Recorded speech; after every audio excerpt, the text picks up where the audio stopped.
Hello, and welcome to this week's episode of the Collaborative Approach in Education. This week's episode is called Building Relationships with Families and the Wider Community. The quality area six in the national standards really focus on supportive, respectful relationships with families as well as community partnerships. They are based on active communication, consultation, and collaboration, and also contribute to children's inclusion, learning, and well-being. Yeah, I think that this is a really important area for families and children to feel safe and supported within our services. So it starts from the moment they walk in the door and they do a tour to feel that community within your service to begin with, and making sure that you have those open door type policies, and when they come through, educators welcoming them and saying hello and interacting with the children, and just making them feel really welcomed, really. Yeah. And then getting to know the families over time, and making sure those little conversations are happening, and knowing what your parents' names are to what they do for work. And yeah, I think that that's a really good spot to start. It definitely makes you feel like, as a parent, it makes you feel, a little bit special when people are actually, using your name. Like, hi, Katie, how are you? How was, such and such as, weekend or whatever. Like, it does make you feel like you're really part of that community. And I think that when the families and the services they are like collaborating and building respectful relationships, the children are watching this, and so they have the opportunity to develop like a positive sense of self and experience in that center, right? So when they hear that the director or the teachers know you by name, it's like, oh, it's a safe place. They know my mom, so they feel that sense of belonging there, that they're part of that community. Okay, having that role model. Yes. Yeah, and then as the year goes on, it's really important then to be able to utilize that community. And I know within our service, we've had grandparents come in and do art classes, and the most recent one was the one of our dads. He organises the Mudribah show, so we got involved in doing like the scarecrow contest, and making sure that we drive people to the show to make sure that there's they have lots of like people, like families going there and experiencing the show and what it's about, and just having that really important Sense of community. yeah, Yeah. yeah. And I work in a community kindy, right? So I see the that involvement from families really clearly. Like it's I don't know if it's I've worked in long daycare for so many years and now working in a community kindy, I do have that sense of community and I feel like is a bit stronger in some ways. Like even I had families when we were seeking renewal families that like the dad was a builder, so we're looking into renovating our laundry. And then when I went to ask him for support or to get a quote, it's like, no, I'll do it for you guys. Like, don't worry about it. So it's like really that community helping communities. Like, I just think you take care of my son so well, so I'll do this for you. And and that comes from those relationships, that trust in that relationship too, Yeah. as a result. And I think like community kindies, like they really do reach out to their families and stuff within the community. They're always sort of doing working bees and things like that. Yes. But I think sometimes it gets lost in long daycare, and I'm not sure why. I feel like it's something that could absolutely still be implemented in, and I know it is in some services, but a lot of services it's not. It's sort of easy just to outreach to just external businesses rather than trying to, really utilize the resources that you have on hand and supporting your families and their businesses. Yes, exactly. We recently had a parent come in and do some gardening, and we watched like his son. He was so proud of his dad, and we've just recently changed gardeners to this little boy's dad. So he's looking after all our landscaping and maintenance and things like that. And I think it's so important to then for the little boy to see his dad doing such an important role as part of our service as well. And yeah, it does create that like safer space. And And it's changing that mindset, I guess. Like because yeah, I know we are providing a service, and like as owners or managers, like they are our clients, right? But when you change that mindset to them being people and part of your community, it makes that relationship a bit more natural and authentic as well. So then I think that's what is needed to change, in saying long day care, because there's the high fees that they don't pay in the community kindy. So maybe that's when people feel a bit more like, oh, they don't contribute to it. So it's easier to build those relationships. But I think even if you're working on long day care, once you change that mindset, knowing that they're not numbers, no, they're not just clients, they're part of your community, that would be easier to then develop those relationships with the families and the wider community. Yeah, we also have at our service it was a weekly fruit and veg order. So one of our dads runs the rhubarb farm, which is just down the road from us, and yeah, everyone was so thankful that on their way out they can just pick up their fruit and veg. They don't have to stop off at the shop, and getting good quality food. And then recently that dad had a stroke, but everybody felt it. So, and that sort of is part of that village and being a part of a community. And, everyone, wants to know how he's doing, and, keeping him in their thoughts and things like that. And, trying to come together like you would, previously, where it's kind of a little bit disjointed now, and trying to bring back that personal approach where everybody does know everybody. And we often every year get asked if we can do a community play date so that families can get to know each other outside of the service, because a lot of the time you have families that move from interstate and they don't know anyone, they've got no support, they don't have time to say do a hobby or something where they can meet people. And so by creating the community within the families, and they feel more supported and at ease, and they're making friends with people with children the same age, and that's really important to have those networks and that village around them. And they all obviously live in the area as well, so yeah. And then I think that's why, like you said, these events, these family events are so important, because I remember that we used to organize that all the time in previous center, and the families loved it. And I know that I still see them around, and they're still friends, and they've met at our kindy because of those events, and they loved it. There was a Christmas party, there was a Halloween, there was the discos and everything. So there was the opportunity for icebreaker. For the icebreaker, definitely. And they would be there having fun with the children. The children would be all engaged. And then there was a time as well that the educators could, interact with families too. And it wouldn't be just, they wouldn't be wearing their professional hat. Yes, or responsible for setting up any activities, because it was there. There would be one person there, being the DJ, playing the music, but they could be, hanging out and just, interacting with families, which was great. That gives them, I think that helps also with their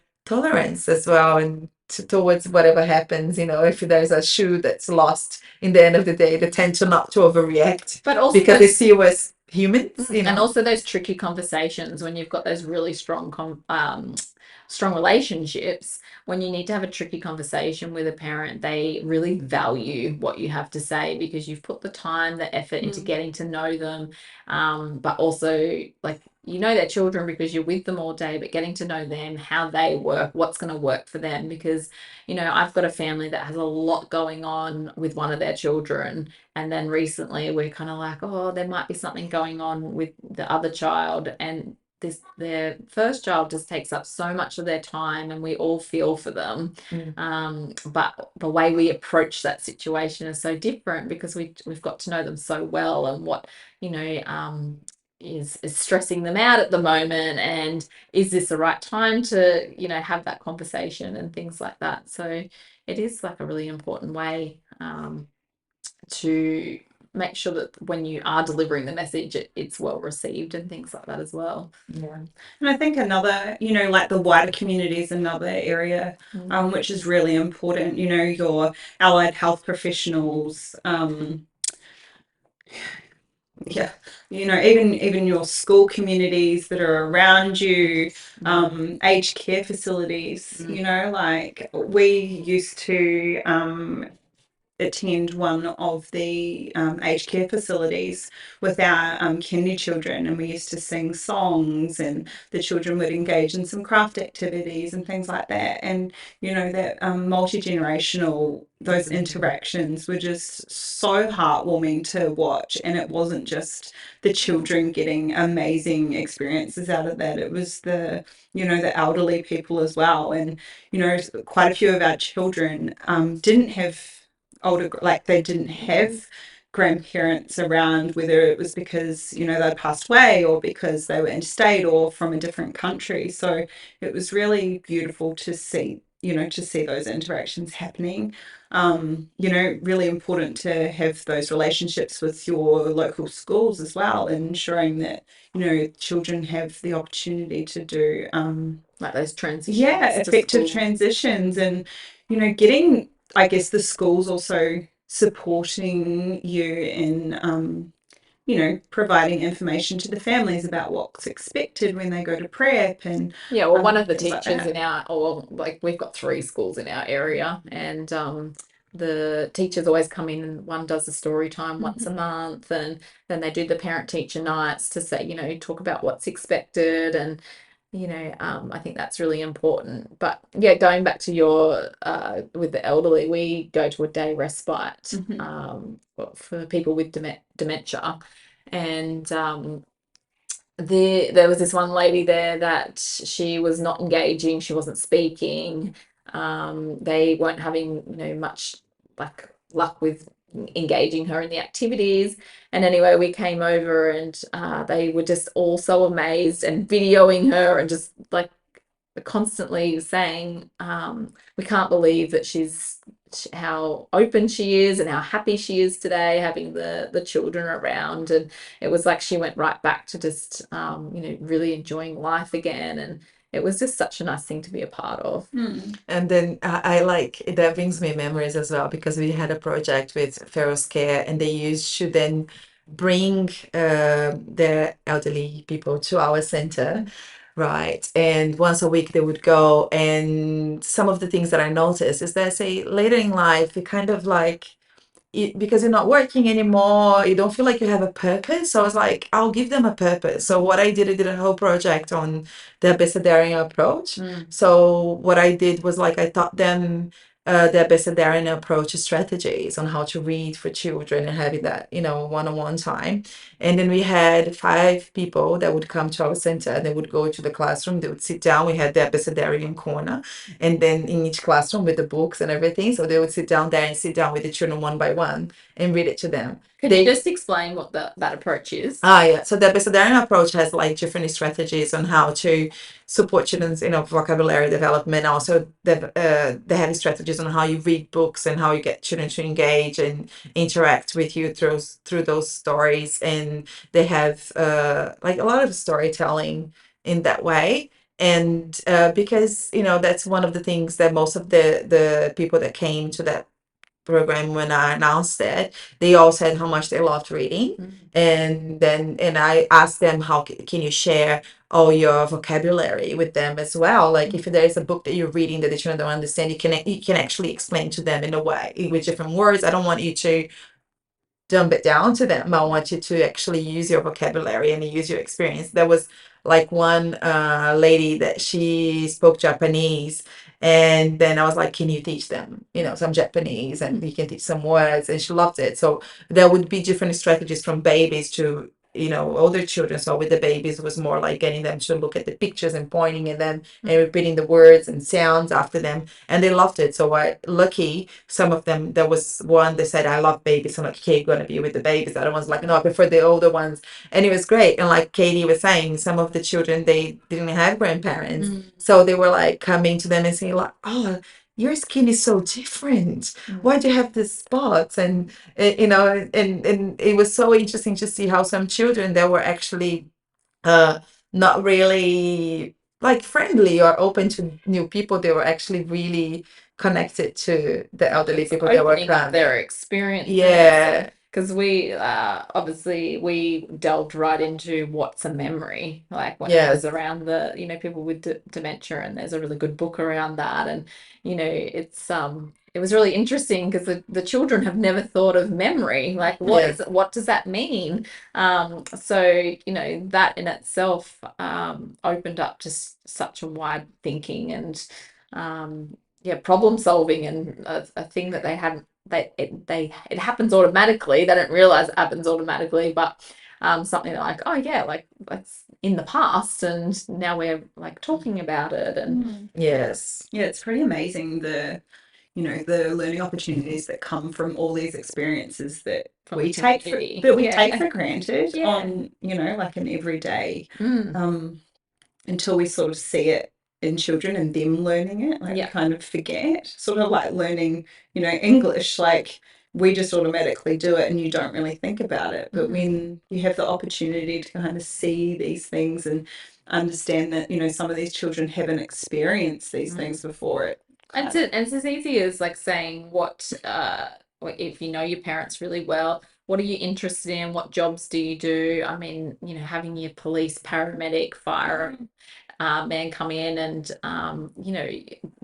going into what like is a hero and different teachers and like things like looking outside of your usual Spider-Man and that kind of thing, and really going into what in our community what makes a hero. And like and then some really interesting ones I've had is a dad came in and spoke about solar and how solar power works, and he actually had like the little model of a house and the solar power, and it like generated the fan to work, and the kids got to see that. But I would never have known that he had that at home unless he brought that, like we brought it to his attention to say, what do you do for work? So knowing what they do for work, so they can provide so much insight for your service. Yeah, it's pretty amazing. So I think to conclude this topic, I think, just really embracing your community and your families and, the amazing opportunities that they have to offer, and really thinking outside of the box is, really important. No, I totally agree. I think that's a great way to look at it. Yeah. Yes, definitely. So there's support out there. Look for some support, like ask the your neighbors, the daycares or the early learning centers around you. Join. Facebook groups are great. Like Yeah. your community Facebook groups, I constantly use those for gathering resources, or does somebody know someone that can help, and that kind of thing.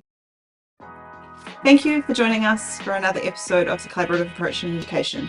Until next time, keep inspiring young minds. Please follow us, like and share on Facebook and Instagram. And if there are any topics that you would like to discuss, please let us know in the comments below.